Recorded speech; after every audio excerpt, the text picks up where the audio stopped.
The SCHD ETF is one of the most popular ETFs for dividend growth focused investors. Now this is because it offers growth, or has historically at least, and offers a nice starting dividend yield, with healthy dividend growth that is not only kept up with inflation, but has outpaced it substantially. Now in this video we're going to be breaking down the SCHD ETF from A to Z and explain all you need to know when it comes to the ETF. Now this is whether or not you currently own it, or maybe you plan on buying it in the future. Now make sure to stick around and drop a like down below, and also subscribe for future content like this. So first things first, starting off with the basics. SCHD is the Schwab US Dividend Equity ETF, and it's an ETF that's been around since October of 2011. This ETF has been very popular for numerous reasons, which we are going to go through throughout this video, so make sure to listen in closely. Now the expense ratio of this ETF is one of the selling points that a lot of investors enjoy when it comes to this ETF. The expense ratio for this ETF is just 0.06%, which makes this ETF very cheap to hold on to for how much value it offers, in my opinion. Now the summary objective of this ETF is very important, and I don't think a lot of dividend growth investors that even own this ETF truly understand how it works. The ETF's objective says the fund's goal is to track as closely as possible before fees and expenses the total return of the Dow Jones US Dividend 100 Index. And we're going to dig into the Dow Jones US Dividend 100 Index very closely here in a minute, which is important because, once again, that's exactly the objective of this ETF. It's to track all the different stocks within this given index, which I think some investors might miss. Now some highlights of the fund: a straightforward low-cost fund offering potential tax efficiency. The fund can serve as part of the core or complement a diversified portfolio, and it tracks an index focused on quality and sustainability of dividends. And it also invests in stocks selected on fundamental strength relative to their peers based on financial ratios. So the way that stocks enter the Dow Jones US Dividend 100 Index is a pretty complex process, and it is based on things like financial ratios and strength and other things, which we are going to dig into soon. So in due time, you are going to understand exactly how stocks even get into the SCHD ETF, which is going to be very important on whether or not you want to invest in something like this. Now, a few other important facts when it comes to SCHD. Like we said, this fund started in October of 2011, so it's around 13 years old as of right now. The total net assets is $47.5 billion, making it one of the biggest ETFs in the world, and in my opinion, for good reason. So next, before we go over anything else, I think it's really important to actually dig a little bit deeper into the Dow Jones US Dividend 100 Index, which is the exact index that the SCHD ETF tracks. And to dig a little bit deeper into it, let's head over to the methodology and learn how this index works, learn how stocks are added or taken away, etc. So now that we are in the Dow Jones US Dividend 100 Index methodology, it says Index Universe. The Index Universe is defined as the constituents of the Dow Jones US broad stock market excluding REITs. So you are not going to find REITs in this index, even if they were to match some of the criteria. Now stocks must pass the following screens, which is part of the reason why I like the SCHD ETF and the Dow Jones US Dividend 100 Index, is because the screening is pretty strict. It says minimum 10 consecutive years of dividend payments, minimum FMC of US 500 million, minimum 3-month ADVT of US 2 million. Now also important, stocks passing all three screens above are ranked in ascending order by IED yield, defined as a stock's IED not including special dividends, divided by its price. So that's going to be one of the financial ratios they're talking about. The top half of securities are based on its rankings, which are eligible for stock selection. The reference data for dividend payment history is the last business day of December, while FMC and ADVT are of the last business day of February. Now, index construction constituent selection is as follows. Number 1, the eligible securities are ranked by each of the 4 fundamental base characteristics. Things like free cash flow to total debt, annual net cash flow from operating activities divided by total debt. Companies with zero total debt are ranked first, which we like. Return on equity, annual net income divided by total shareholder equity.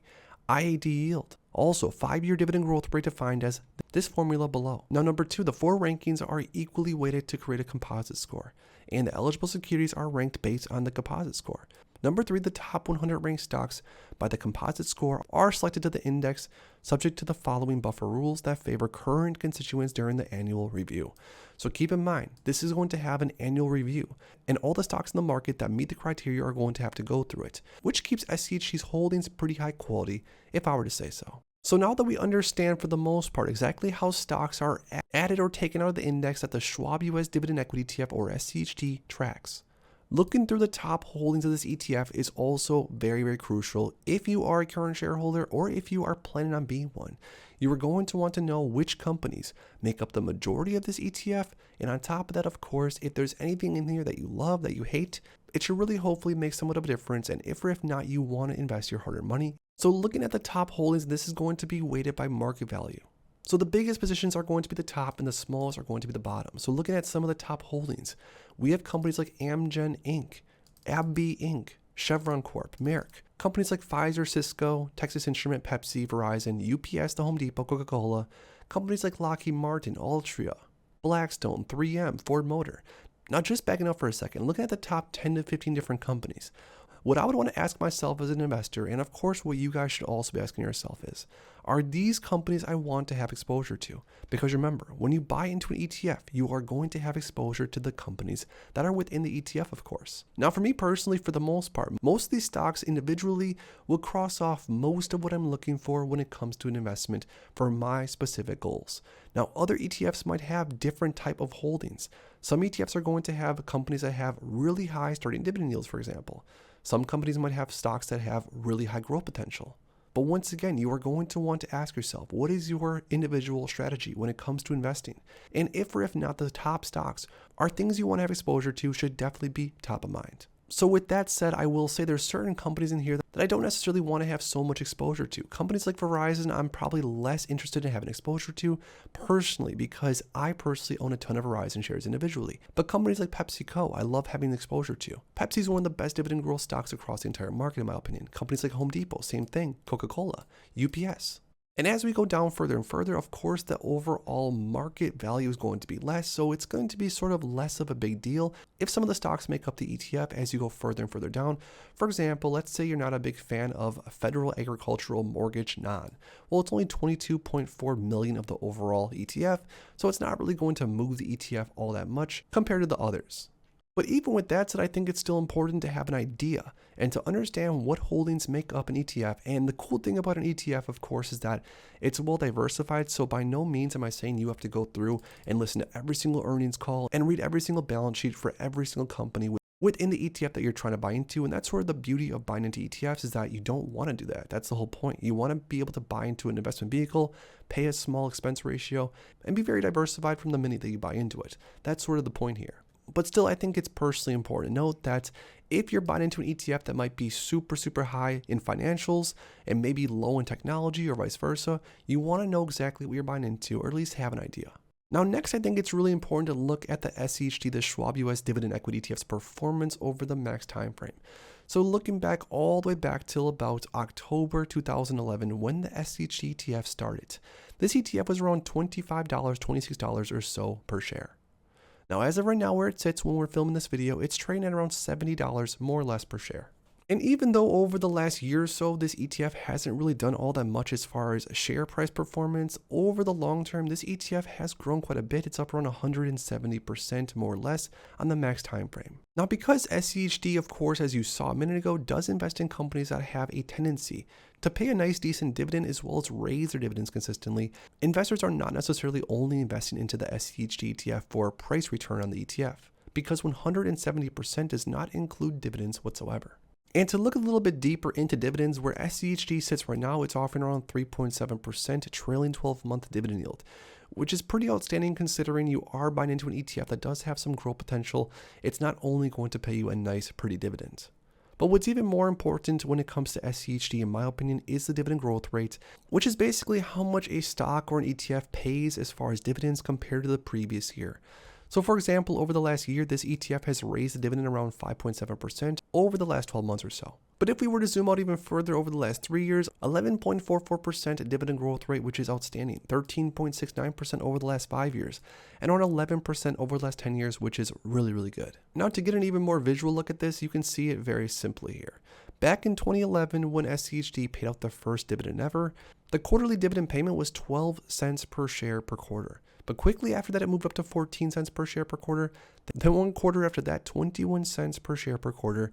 And if you look around 12 years ahead of time, now this ETF is paying anywhere from 70 cents to 65 cents as of the last dividend per share per quarter. So what this means is very, very simple. If you were to have purchased this ETF, let's say in 2011, and just held onto your shares, let's say you bought 10 shares at $25 or $26 per share, and you just held onto your shares for the last 13 or so years, you would be getting paid more and more for the most part, every single quarter, more or less, as time went on, which is the absolute beauty of dividend growth. And in my opinion, dividend growth is one of the most important metrics to keep your eye on for multiple reasons, which we're going to go through right here. Let's look into the United States inflation rate. Now, if we look at the inflation rate on the 10-year time frame, we can see very specifically that, of course, over the last few years, inflation has absolutely skyrocketed. But even before then, inflation has consistently been going up, more or less, over the last 5 to 10 years. Now, a lot of investors, including myself, don't think that things are going to get much cheaper anytime soon. And in my opinion, things are probably only going to get more expensive as time goes on. But we can, of course, discuss that in a different video. But regardless, even if inflation was to stay at, let's say, 2 or 3% on a yearly basis, that's still going to be a significant increase in expenses when you extrapolate out 10 or 20 or 30 years from now. So again, this is more geared towards younger investors that have a long time frame ahead of them. Not to mention things like median sales prices for houses across the board. Looking at how much the average house has cost over time is also a very clear indication that inflation is here and that things most likely are going to keep getting more and more expensive. Once again, unless you think for whatever reason that house prices are going to get chopped in half, which of course is possible, but in my opinion, not very realistic. So dividend growth rate is a measure that indicates the annual rate at which a company's dividend payments have increased over a specific period of time. It represents the compounded annual growth rate, or CAGR, C-A-G-R, of dividends over that period. And the dividend growth rate is often expressed as a percentage. Now, if you were to calculate the dividend growth rate, you would typically take the difference between the final dividend payment and the initial dividend payment, divided by the initial dividend payment, and then divide that result by the number of years in the period. And finally, the result is expressed as a percentage. So a real quick example of this would be, let's say a company paid a dividend of $2 per share in the first year and then increased it to $2.50 per share in the 5th year. The dividend growth rate over a 5-year period would be calculated as follows. It would be the final dividend minus the initial dividend, divided by initial dividend, divided by number of years, which would give us in that circumstance a 5% dividend growth rate. Now, dividend growth is especially important for investors that might not have all that much money, all that much capital to invest into an ETF like this. Now, this is simply because in theory, what this means is that if an investor was to invest into something like SCHD today, which is paying out a current dividend of around $2.80 or so as of 2023, if SCHD ETF's dividend growth rate continues like it has in the past, that investor will be getting paid more and more money for every single share of SCHD that they own. And it's probably not even worth explaining why that's an important metric, because as we just saw a second ago, all the different inflation data shows very clearly that either your income or your investment income needs to stay on pace and keep moving up over time. And a best case scenario would be both your income and investment income, of course. Now, the last thing I want to talk about, and I want all investors to understand when it comes to this ETF, we already talked about the individual holding breakdown, but I want everyone to understand very, very clearly which sectors as of right now this ETF holds the most of. So as of right now, this ETF is mostly exposed to things like industrials, healthcare, and financials. Now, this has been partially the reason on why this ETF hasn't performed that well over the last year or so, because of course the top exposure has not really done all that hot in the markets. And like we touched on earlier, if an investor wants to have more exposure to something like technology only makes up almost 12% of this ETF, so this might not be the right ETF for them. But if an investor wants more exposure to things like industrials, healthcare, financials, consumer defensive, and honestly a lot more of the low beta sort of boring stocks, this ETF could be the perfect option for you.